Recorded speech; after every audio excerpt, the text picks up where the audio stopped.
Le Togo a franchi une étape importante dans sa politique climatique en validant ce 10 juillet 2025 à Lomé un rapport stratégique et un guide sur la gouvernance foncière destiné à intégrer la troisième version de sa contribution déterminée au niveau national.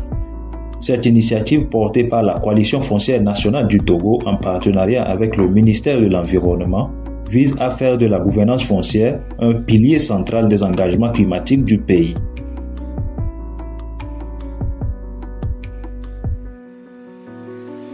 On vient de lancer l'atelier de validation du rapport d'évaluation de la prise en compte du foncier dans le CDN version 2. Et les recommandations ont été formulées à l'issue de l'évaluation. Donc je dirais qu'après la validation et l'adoption des rapports, les recommandations seront mises en œuvre. On va suivre la mise en œuvre des recommandations en fonction des institutions tutelles de chaque recommandation et au lancement et poursuivre la collaboration avec la plateforme nationale du Togo sur le foncier et au démarrage de la révision des CDN 3.0, les deux structures vont se mettre ensemble pour vraiment veiller à la prise en compte de cette question de foncier dans les CDN. Parce que quoi qu'on dise, les engagements se prennent au niveau national, mais la mise en œuvre des actions concrètes, c'est sur le terrain et il faut un support qui est le foncier pour toute activité.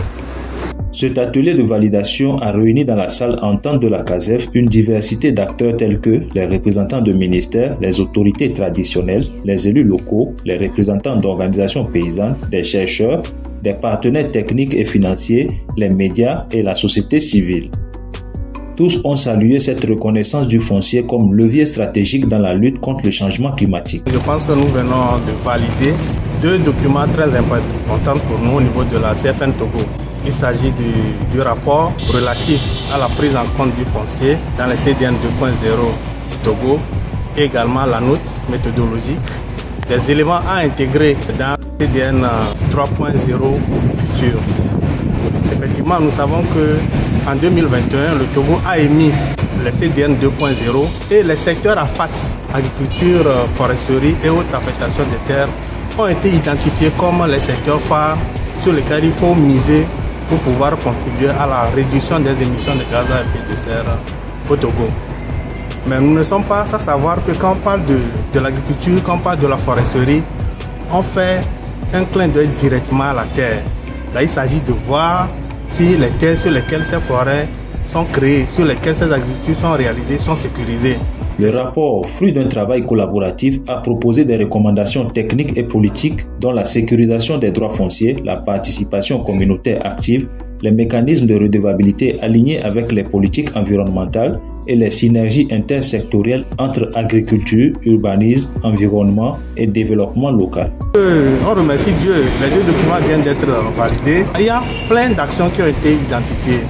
Et c'est la mise en œuvre de toutes ces actions-là qui nous permettront vraiment d'atteindre les objectifs que le Togo s'est fixé en ce qui concerne la réduction de l'émission de gaz à effet de serre. Merci. Par rapport à la question de collaboration, j'avoue qu'elle est déjà au beau fixe. On a une parfaite et franche collaboration entre la plateforme nationale et la direction de l'environnement, donc qui représente le ministère de l'Environnement. Et nous faisons des efforts pour maintenir cette collaboration, la renforcer. Cette approche transversale vise à renforcer l'efficacité des actions climatiques et à promouvoir une transition juste et inclusive, centrée sur les réalités des populations rurales. Le document validé à l'unanimité est désormais considéré comme une référence pour la mise en œuvre de la CDN 3.0.